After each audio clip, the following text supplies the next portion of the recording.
پھر کچھ دنوں بعد پھر طلاق دے دے، یہ تو مذاق بن جائے گا۔ اصل میں جب طلاق وہ دے چکا ہے اور عدت گزر چکی ہے، ذرا اس پر آپ غور کریں گے، عدت گزر چکی ہے، عدت کے بعد جو طلاق اب دے گا وہ 1 دے یا 5 دے، وہ تو طلاق پہلے ہو چکی، اس کو جو اختیار تھا وہ ختم ہو چکا۔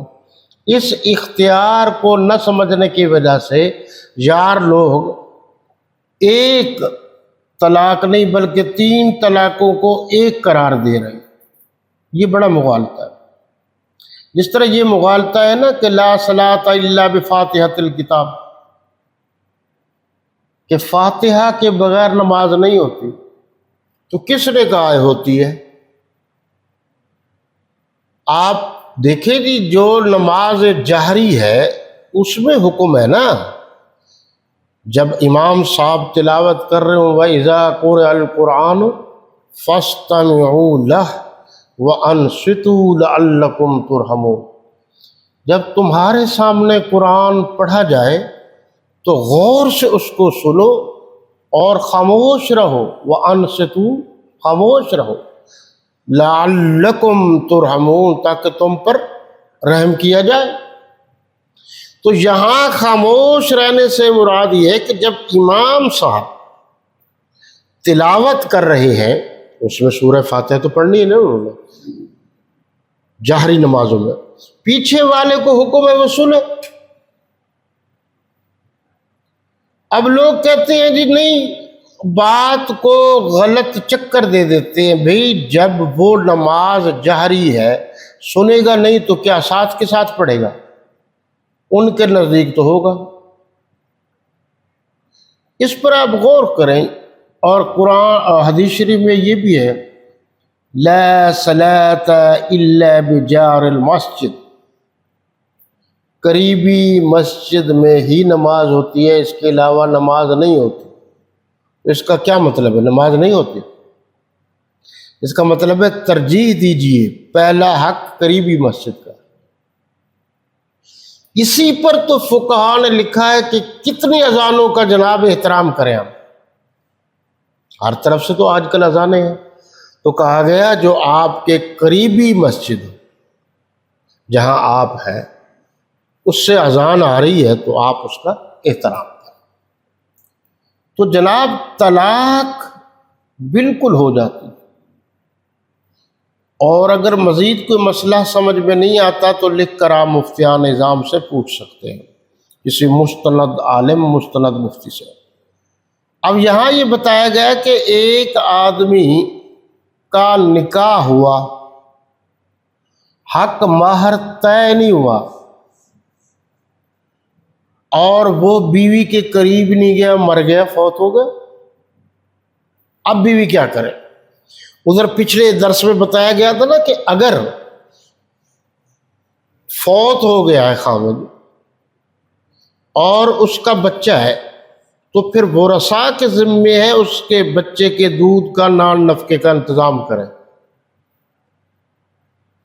یہاں یہ ہے کہ عدت جو ہے یہ 4.25 مہینے ہے، عام تو 3 مہینے 10 دن ہے، یہ 4 مہینے 10 دن کہہ لیجیے۔ تو یہ عدت اس کی وضع حمل ہے، اور اگر خاوند فوت ہوا اور 4 دن کے بعد بچہ پیدا ہو گیا تو اب اس کی عدت ختم ہو گئی، اور اب جو چاہے اصول شریعت کے مطابق کچھ دن ٹھہر کے وہ نکاح کر سکتی ہے۔ اور اگر خاوند اس کا حق مہر جو ہے یہ معاف نہیں ہوتا، بہت سارے لوگوں کو پتہ نہیں ہے، چکر دے دیتے ہیں۔ یہ ہمارے ہاں چکر ہے نا کہ بہن نے جو ہمیں معاف کر دیا ہے، اور انہوں نے کہا ہم اپنے ابو کا حصہ نہیں لیتے، یہ بھی چکر ہے۔ آپ اس کو دیں جی، تحقیق علماء نے کتنی محنتیں کی ہیں، حضرت تھانوی صاحب نے لکھی ہے یہ بات کہ وہ بچی یعنی بہن جائیداد دے دے بھائی کو،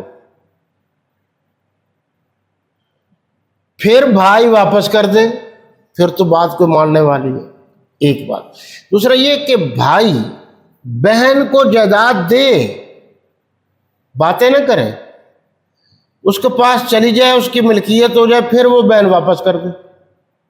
لیکن یہاں تو کوئی کام نہیں ہو رہا، یہاں دیتے ہی نہیں. زبردستی ظلم کی انتہا ہے کہ مرنے والا یا مرنے والی مر چکے ہوتے تو ان کے انگوٹھے لگوا لیتے. اب مجھے تو نہیں پتا اتنی ٹیکنالوجی کا کہ مرنے کے بعد جو انگوٹھا لگتا ہے تو اس کا پتہ چل سکتا ہے کہ نہیں چل سکتا، لیکن وہ کچھ لمٹ کے بعد ہے نا، فوری طور پر اگر وہ ہے تو پھر تو نہیں پتہ چلتا. اندازہ یہی ہے. تو آپ اس پر غور کریں کہ اسلام کے تو اصول سنہری تھے، لوگوں نے ان کو غلط چکر دیا ہے نا. بہن کا حق دیتے نہیں، پہلے ہی کہہ دیتے ہیں کہ جاؤ جی معاف کر دیا، اور باپ بھی کہتا ہے جی معاف کر دیا. جو اس کا حق ہے اس کو دینا پڑے گا. اسی طرح جو حق مہر ہے، خاوند پہلی رات ہی کہہ دیتا ہے کہ جی میں آپ کو دے رہا ہوں، اور دیتا نہیں ہے. اس نے کہا میں نے لے لیا، دیتا نہیں ہے. یا 4 پائی کے نیچے پیسے گرا دیتا ہے، اس نے کہا جی چلو آ گئے میں صبح اٹھا لوں. یہ سارے کا سارا ایک چکر ہے. اب بھی حکم یہ ہے کہ حق مہر ایک تو رجسٹر میں ہے نا، مؤجل غیر مؤجل. یاد رکھنا دیہاتوں میں رپڑ اس وقت پڑتا ہے کہ جب اختلاف ہو یا لڑائی جھگڑا نہ ہو تو وہ چلتا رہتا ہے، وہ مؤجل ہی سمجھو. مؤجل ہوگا تو اب سمجھدار لوگ تو کہتے ہیں جی سب کے سامنے ادا کرو. مؤجل کا معنی یہی ہے.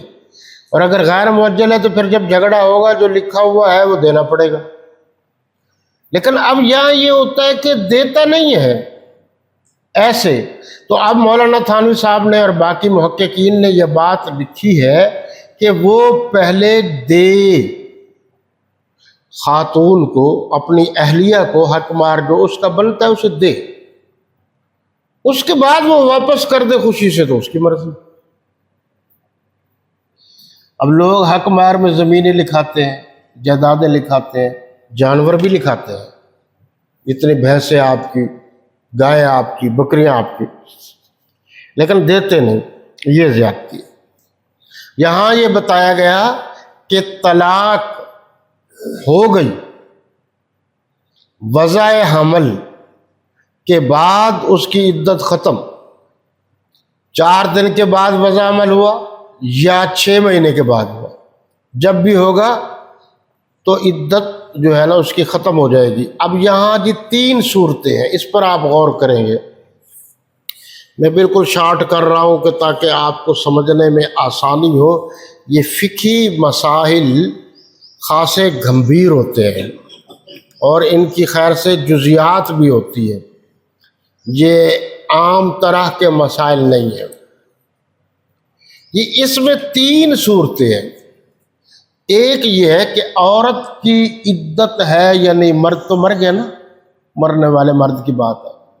دوسری شک یہ ہے کہ عورت کو خاوند کی جو جائیداد ہے اس میں سے حصہ ملے گا یا نہیں.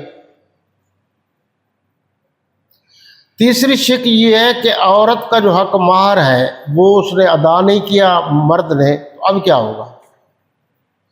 ویسے شرعی مسئلہ یہ ہے کہ اگر مرد نے حق مہر ادا نہیں کیا تو مرنے کے بعد جب وراثت تقسیم ہوگی تو پہلے حق مہر نکالا جائے گا. ان چیزوں پر آپ غور کریں. لیکن آپ کو مرنے کے بعد خصوصاً باپ مرد کوئی یہ نہیں بتائے گا کہ وراثت تقسیم کرو.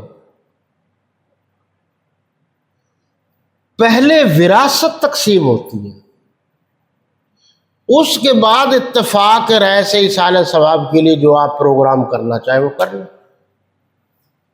اب یہاں ہوتا یہ ہے کہ بڑا بھائی جو ہے نا کہتا ہے جی بعد میں حساب کر لیں گے. اب وہ 50,000 خرچ کرتا ہے اور وہ کہتا ہے 2 لاکھ خرچ ہوا. اب پہلے اس نے منظوری تو نہیں لی، اپنی مرضی سے خرچ کر دیا. اب جناب والا جب چھوٹے بہن بھائی کہتے ہیں کہ جی آپ نے خرچہ اتنا تو نہیں ہوا، وہ کہتا ہے اتنا ہوا، جھگڑا شروع۔ پھر یہ فیصلہ کون کرے گا؟ تو صحیح طریقہ یہ ہے کہ پہلے وراثت تقسیم کی جائے، اور وراثت کے بعد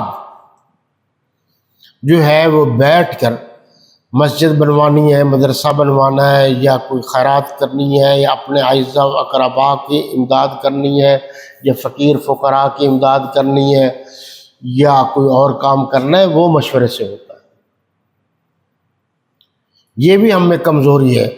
آپ جانتے ہیں کہ سب سے بڑے جو فقیہ تھے وہ حضرت عبداللہ ابن مسعود تھے رضی اللہ تعالی، بڑے فقیہ تھے۔ فقیہ کا کیا معنی ہے؟ وَمَن يُرِدِ اللَّهُ بِهِ خَيْرًا يُفَقِّهْهُ فِي الدِّينِ، جو اللہ کے ساتھ جڑ جاتا ہے اور اللہ اس سے بھلائی مہربانی کا ارادہ کرتے ہیں،